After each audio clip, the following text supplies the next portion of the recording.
রাত সেরে দিন হলো। দিনের বেলা সকালবেলা ঘুম ভাঙার পরে বিছানা থেকে উঠে পড়ে দেখলাম ঠাকুমা রেডিও শুনছে।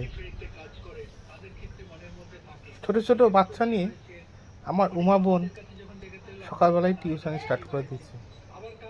তখনও আন্দাজ করে উঠতে পারিনি কটা বাজে। কল্যাণ আমার খাটেই শুয়েছিল, আমি বেরিয়ে পড়লাম মোবাইলটা হাতে নিয়ে কিছু প্রাকৃতিক দৃশ্য ছবি তুলবো বলে। সেই জন্যে সকাল সকাল একদম পুকুর ঘাটে দেখলাম হাঁসগুলো তখনও ছাড়া হয়নি। হাঁসগুলো তাদের জায়গাতেই বেরোবার জন্য ছটফট করছে।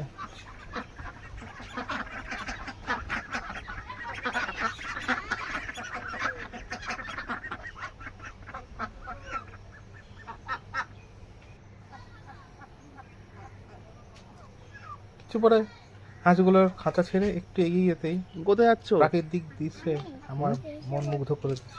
দিদি কোথায় যাচ্ছ? মাঝে মধ্যেই টিপটাপ টুপটাপ বৃষ্টি, উচকে বাচ্চা পড়তে পড়তে বাথরুম যাওয়া, নয়তো জল খাওয়া, আর কুরবারের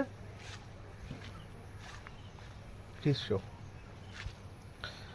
পুকুর পাড়েতে আসতে না আসতেই প্রাকৃতিক দৃশ্য দেখতে দেখতে মন তো মুগ্ধ হলোই। পুরো কানায় কানায়। তাছাড়াও আরও একটি আকর্ষণীয় জিনিস দেখলাম, একটি ছোট্ট প্রাণী সবসময় পুকুর পাড়ে কোনো না কোনো দিকে চড়ে বেড়াচ্ছে।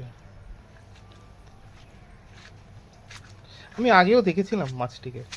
এটি একটি মাছ ছিল, খুব দুর্লভ প্রজাতির মাছ, সচরাচর দেখা যায় না। মাছটার নাম হচ্ছে খড়কুলে মাছ। এটি পুকুরের ওপরে ভেসে থাকে, ভেসে ভেসে পুকুরের যে স্বরটা আছে সেই স্বরটাই ওর খাদ্য। নোনা জলের মাছ। পুকুরেতে ধরে দুটো ছাড়া হয়েছিল, একটি অন্তর্ধান, একটি এখনো পুকুরের মধ্যে অবশিষ্ট আছে। মাঝে মধ্যেই পুকুরের ওপরে উঠে উঠে পুকুরের স্বর যেটা পড়ে সেটাকে খায়। আর চতুর্দিকে এখানে না তো ওই কোণে না তো ওই কোণে দেখা যায়।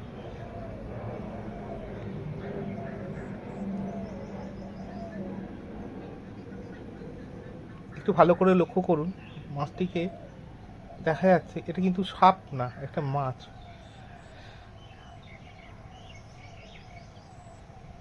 ওটা কিন্তু সাপ না, ওটা একটা মাছ। কত বড় দেখেছিলাম। মাছটা পুকুরে ভাসছিল। আজকেও দেখছি মাছটি জীবিত খুবই আছে। চালাক, সহজে ধরা পড়ে না। কি মাছ এটা? তাই জিজ্ঞেস করবো করলাম। অনেকদিন ধরেই পুকুরে আছে, আমি আগেও দেখেছি। কিন্তু একে ভিডিও করতে গেলে এর সামনে গেলে হয় না।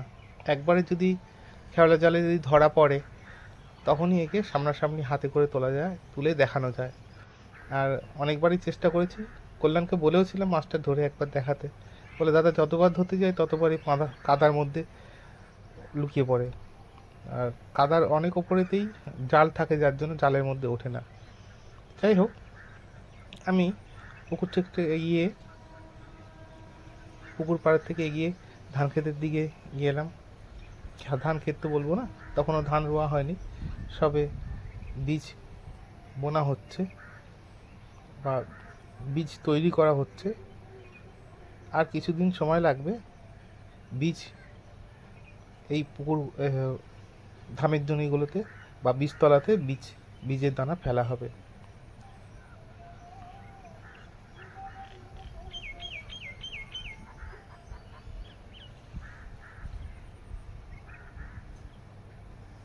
অপরূপ সুন্দর সুন্দরী এই সুন্দরবন আর গ্রামাঞ্চল।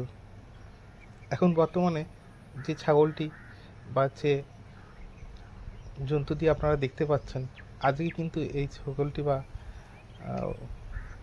আমাদের ভোজ্য বস্তু হবে। খারাপ লাগলেও এটাই এখানকার রীতি। কারণ সুন্দরবনের মানুষরা বা গ্রামীণ মানুষরা বেশিরভাগ তাদের গৃহপালিত ওপরেই ডিপেন্ড করে থাকে। তাই কখনো হাঁস বা মুরগি বা কখনো গৃহপালিত পশু, সেটা পাঁঠা। যাই হোক, দেখতে দেখতে বেলা গড়ালো, আস্তে আস্তে পুকুর পাড়ে থেকে জমি, ধান ক্ষেত, যে সমস্ত জায়গায় ধান বোনার কাজ শুরু হবে দুদিন, আমি দেখলাম মাঠের পর মাঠ পুরো সবুজ হয়ে আছে। আর খানিক বাদেই বৃষ্টি নামলো।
কেমন লাগছে সেটা অবশ্যই জানাবেন। এই যে গ্রাম্য পরিবেশ, এখানে এত শান্তি। দেখুন আমার পেছনের ভিউগুলো কত ভালো লাগছে। সকালবেলা মেঘলা আকাশ, মুক্ত বাতাস, চতুর্দিকে পরিবেশটা শান্ত স্নিগ্ধ। আপনাকে ডিস্টার্ব করার জন্য এখানে কেউ নেই। আর শুনতেই পাচ্ছেন চতুর্দিকে পাখির কলরব, বিভিন্ন রকমের পাখির কলরব। কলকাতা বা শহরাঞ্চলের যানবাহন, কলকারখানা, এই যে আওয়াজ, এই শুনতে শুনতে কান ঝলসে যায়। এই যে শহর গ্রামাঞ্চলের যে এই যে পরিবেশের সাউন্ড, যে প্রশান্তি, মানসিক শরীরকে শান্তি প্রদান করে, সেই চাহিদাটা প্রত্যেকটা মানুষের শরীরের মনের মধ্যে কিন্তু গেঁথে থাকে। তাই বারবার গ্রামেতে ফিরে আসা। বন্ধুদের মধ্যে অনেকেই হয়তো গ্রামীণ পরিবেশ ভালোবাসেন, ভালো ভালো লাগে। তাই সব বন্ধুদের উদ্দেশ্যে বলছি যে যদি আপনারা গ্রামকে ভালোবাসেন, গ্রামের প্রতি টান থাকে, অবশ্যই গ্রামে গিয়ে নিজের মানসিক শান্তিটা পূরণ করে নেবেন। এই ভিডিওগুলো, যে সমস্ত দৃশ্যগুলো আমি দেখাবো, একদম সম্পূর্ণ পিওর থাকবে, কোনো রকম ভেজাল থাকবে না। আর ভিডিওটা দেখতে দেখতে স্কিপ করবেন না, আপনাদের ভালো লাগবে। দেখতে দেখতেই ওপর থেকে বৃষ্টি চলে আসছে। আকাশের অবস্থা সে খুব একটা ভালো তা বলবো না, তবে এই মেঘলা পরিবেশটাও কিন্তু একটা উপভোগ্য বিষয়, তাই না? সব জায়গাতে সব রকম পরিস্থিতি পাওয়া যায় না। আমরা শহরে তো থেকে অভ্যস্ত, শহরের মানুষ, এই সমস্ত পরিবেশ দেখলে আমরা মনমুগ্ধ হয়ে যাই। তাই সকাল সকাল বেরিয়ে পড়েছি কিছুটা ছবি তুলে নেওয়ার জন্য। সঙ্গে থাকুন, দেখতে থাকুন, আশা করি ভালো লাগবে।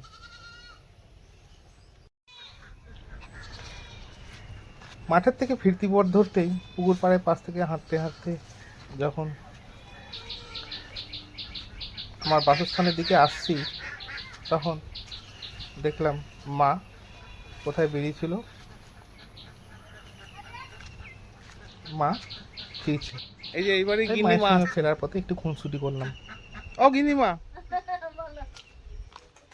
তোমার তো বড় বড় শুটিং হয়, তা আমার ছোটোখাটো মানুষের ছোটোখাটো চ্যানেলেতে তোমাকে একবার স্বাগত জানাই।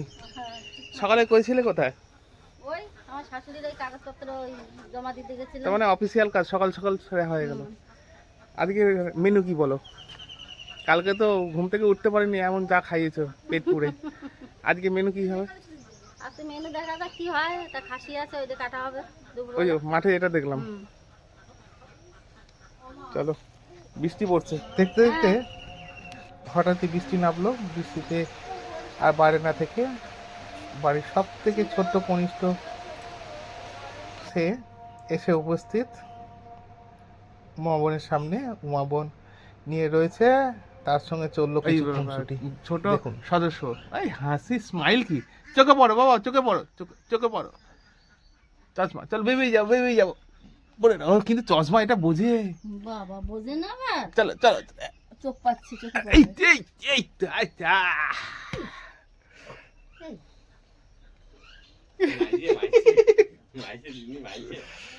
হ্যাঁ। 1 মাস আগে তোর নেমন্তন্ন খেয়ে গেছি জন্মদিনের, মনে আছে? এই, তোর বাবা, তোর মা আমাকে কিচ্ছু খাওয়ায়নি। ও গেস ব্যাগ দেবে না। এইভাবে বেশ কিছুক্ষণ বাচ্চাটির সঙ্গে চললো খুনসুটি। তোমার বাবাই তৈরি করে দেবে। তারপরে অনেক কিছুই হয়েছিল, দেখাবো পরে পর্বে। আজকে এই পর্যন্ত, টাটা।